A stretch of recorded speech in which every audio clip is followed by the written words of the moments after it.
आखिर राम मंदिर के निर्माण में ऐसा क्या मिला जिसकी इतनी ज्यादा चर्चा हो रही है? जब नासा के वैज्ञानिकों को इन चीजों के बारे में पता चला तो वह भी हैरान रह गए। और सबसे बड़ी बात की, जब आपको इनके बारे में पता चलेगा तो आपके भी रोंगटे खड़े हो जाएंगे। एक बात और की, इस वीडियो को देखने के बाद आप भी अपने आप पर हिंदू और सनातनी होने पर बहुत ज्यादा गर्व करोगे। आखिरकार कई सालों के इंतजार की घड़ी अब खत्म हो चुकी है और राम मंदिर भी बनकर तैयार हो चुका है। अब लोग 22 जनवरी का इंतजार कर रहे हैं, क्योंकि इस दिन की भारत के लोगों को ही नहीं बल्कि दुनिया के लोगों को इंतजार है। लोग राम लल्ला की स्थापित होने वाली मूर्ति को देखकर झूम उठेंगे, क्योंकि इस दिन के बाद राम मंदिर के दरवाजे हमेशा के लिए भक्तों के लिए खोल दिए जाएंगे।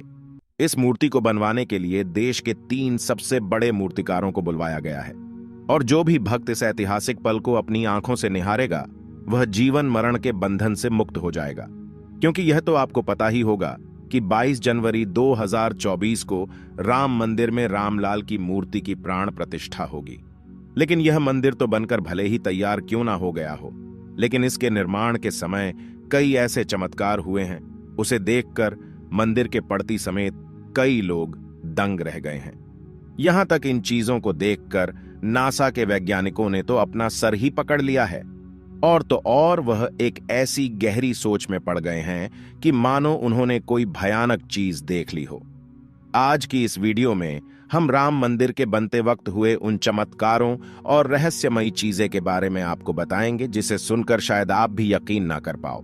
लेकिन वीडियो को शुरू करने से पहले प्रभु श्री राम के सच्चे भक्त होने के नाते आप लोगों को इस वीडियो को लाइक करके नीचे जय श्री राम कमेंट में लिखना होगा, ताकि प्रत्येक देशवासी को यह पता लग जाए कि हम हिंदू भी किसी से कम नहीं हैं। नमस्कार दोस्तों, तो आप देख रहे हैं mystery of God YouTube channel पर नए हो तो इसे सब्सक्राइब करना मत भूलिएगा, ताकि ऐसी ही रहस्यमय वीडियो आपको लगातार देखने को मिल सके।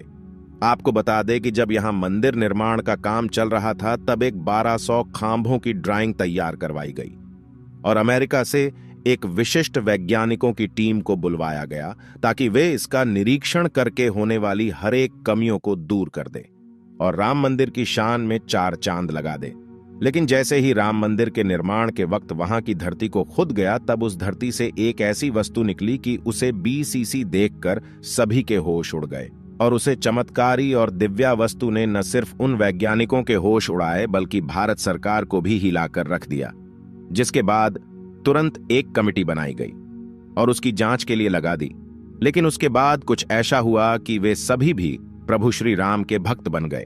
दरअसल यह बात है राम मंदिर के निर्माण के समय की, जब अमेरिका से थॉमस नाम के एक वैज्ञानिक भारत में राम मंदिर निर्माण कार्य के दौरे पर आए हुए थे। यहां आकर उन्होंने देखा कि राम मंदिर का निर्माण कार्य तो काफी चल रहा है, जिसके बाद उन्होंने अपना रूटीन काम फिर से करना शुरू कर दिया और अपना काम करना शुरू कर दिया। अपने काम करने के दौरान जैसे ही उनकी नजर मंदिर परिसर की तरफ गई तो उन्हें एक ऐसी जगह दिखाई जहां पर वहां धरती नरम पड़ी हुई थी। देखने में वह धरती वहां की जगह से पूरी अलग ही दिख रही थी। थॉमस को अपनी अंतरात्मा से कुछ अलग सी प्रेरणा मिलने लगी और तुरंत थॉमस ने अपने मजदूरों को वहां की खुदाई करने को बोल दिया। एक बार के लिए तो मजदूर भी हैरान हो गए कि ऐसी धरती की वह खुदाई क्यों करवा रहे हैं, लेकिन मजदूरों को तो उनका ऑर्डर मानना ही काम था, इसलिए उन्होंने बिना कुछ सवाल किए खुदाई शुरू कर दी। जैसे ही वहां पर खुदाई शुरू हुई, कुछ ही देर बाद उस धरती से पानी का प्रवाह शुरू हो गया।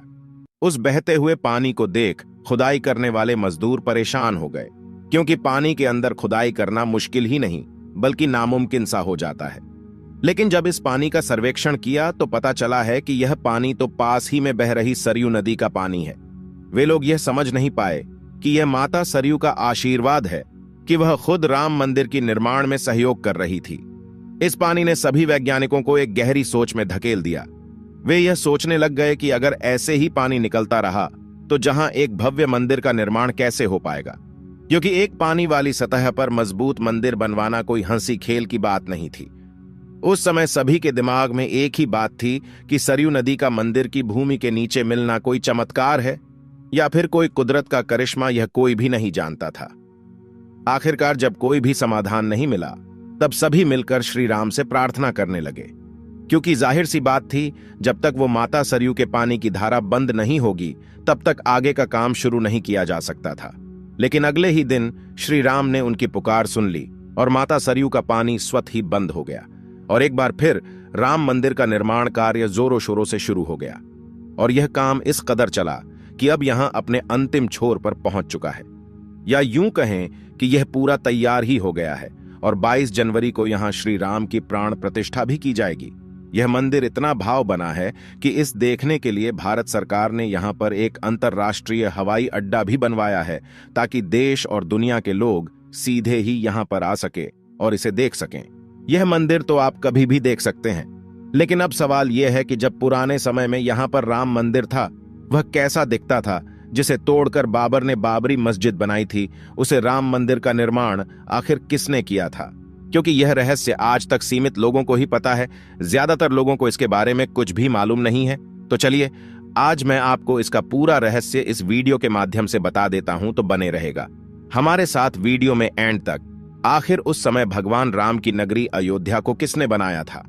यह पवित्र नगरी हिंदुओं के लिए बहुत ही ज्यादा महत्वपूर्ण है, क्योंकि यहां पर स्वयं प्रभु श्री राम का जन्म हुआ था, इसलिए इसे राम जन्मभूमि भी कहते हैं।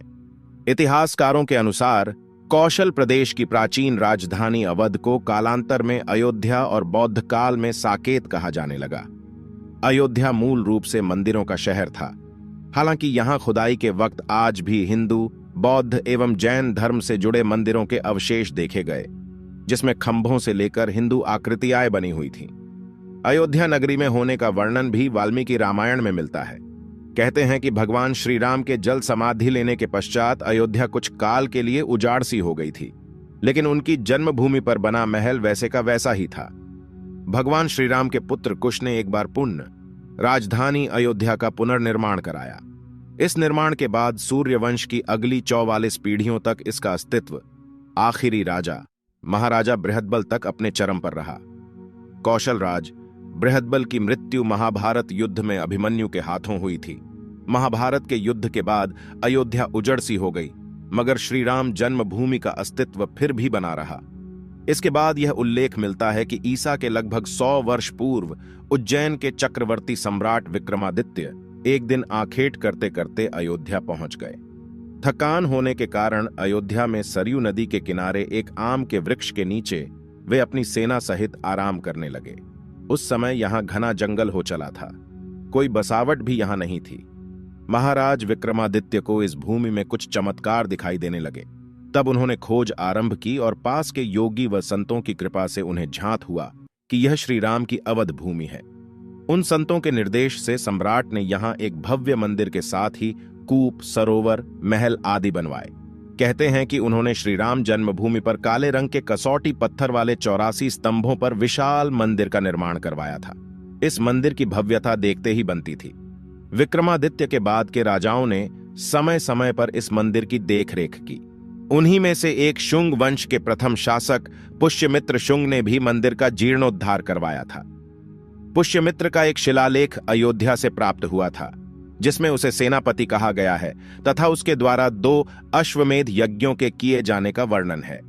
अनेक अभिलेखों से झांत होता है कि गुप्त वंशीय चंद्रगुप्त द्वितीय के समय और तत्पश्चात काफी समय तक अयोध्या गुप्त साम्राज्य की राजधानी थी। गुप्तकालीन महाकवि कालिदास ने अयोध्या का रघुवंश में कई बार उल्लेख किया है। इतिहासकारों के अनुसार 600 ईसा पूर्व अयोध्या में एक महत्वपूर्ण व्यापार केंद्र था। इस स्थान को अंतर्राष्ट्रीय पहचान 5वीं शताब्दी में ईसा पूर्व के दौरान तब मिली जबकि यह एक प्रमुख बौद्ध केंद्र के रूप में विकसित हुआ। तब इसका नाम साकेत था। कहते हैं कि चीनी भिक्षु फाहियान ने यहां देखा कि कई बौद्ध मठों का रिकॉर्ड रखा गया है। यहां पर 7वीं शताब्दी में चीनी यात्री हेनत्सांग आया था। उसके अनुसार यहां 20 बौद्ध मंदिर थे तथा 3000 भिक्षु रहते थे और यहां हिंदुओं का एक प्रमुख और भव्य मंदिर भी था, जहां रोज हजारों की संख्या में लोग दर्शन करने आते थे। इसके बाद ईसा की 11वीं शताब्दी में कन्नौज नरेश जयचंद आया तो उसने मंदिर पर सम्राट विक्रमादित्य के प्रशस्ति शिलालेख को उखाड़कर अपना नाम लिखवा दिया। पानीपत के युद्ध के बाद जयचंद का भी अंत हो गया। इसके बाद भारतवर्ष पर आक्रांताओं का आक्रमण और बढ़ गया। आक्रमणकारियों ने काशी, मथुरा के साथ ही अयोध्या में भी लूटपाट की और पुजारियों की हत्या कर मूर्तियां तोड़ने का क्रम जारी रखा। लेकिन 14वीं सदी तक वे अयोध्या में राम मंदिर को तोड़ने में सफल नहीं हो पाए। विभिन्न आक्रमणों के बाद भी सभी झंझावातों को झेलते हुए श्री राम की जन्मभूमि पर बना भव्य मंदिर 14वीं शताब्दी तक बचा रहा। कहते हैं कि सिकंदर लोदी के शासनकाल के दौरान यहां मंदिर मौजूद था। 14वीं शताब्दी में हिंदुस्तान पर मुगलों का अधिकार हो गया और उसके बाद ही राम जन्मभूमि एवं अयोध्या को नष्ट करने के लिए कई अभियान चलाए गए।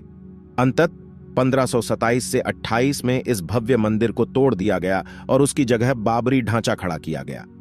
कहते हैं कि मुगल साम्राज्य के संस्थापक बाबर के एक सेनापति ने बिहार अभियान के समय अयोध्या में श्री राम के जन्म स्थान पर स्थित प्राचीन और भव्य मंदिर को तोड़कर एक मस्जिद बनवाई थी, जो 1992 तक विद्यमान रही। बाबरनामा के अनुसार 1528 में अयोध्या पडीडी ढाव के दौरान बाबर ने मस्जिद निर्माण का आदेश दिया था। अयोध्या में बनाई गई मस्जिद में खुदे 2 संदेशों से इसका संकेत भी मिलता है। इसमें एक खास तौर से उल्लेखनीय है। इसका सार है, जन्नत तक जिसके न्याय के चर्चे हैं, ऐसे महान शासक बाबर के आदेश पर दयालु मीर बकी ने फरिश्तों की इस जगह को मुकम्मल रूप दिया। हालांकि यह भी कहा जाता है कि अकबर और जहांगीर के शासनकाल में हिंदुओं को यह भूमि एक चबूतरे के रूप से सौंप दी गई थी, लेकिन क्रूर शासक औरंगजेब ने अपने पूर्वज बाबर के सपने को पूरा करते हुए यहां भव्य मस्जिद का निर्माण कर उसका नाम बाबरी मस्जिद रख दिया था। लेकिन अंत में बाबरी मस्जिद का भी विध्वंस कर दिया गया और इस जमीन पर कई वर्षों तक कैसे चलता रहा और अंत में यह जमीन हिंदुओं को सौंप दी गई, जिस पर आज श्री रामलाल का भव्य मंदिर बनकर तैयार हो चुका है। और 22 जनवरी को यहां पर प्राण प्रतिष्ठा भी कर दी जाएगी, जिसकी तैयारी अब वैसे अगर आप में से कोई अयोध्या निवासी है तो हमें अयोध्या के बारे में कमेंट में जरूर बताना और ऐसी ही जानकारी को जानने के लिए चैनल को सब्सक्राइब करना मत भूलिएगा। धन्यवाद।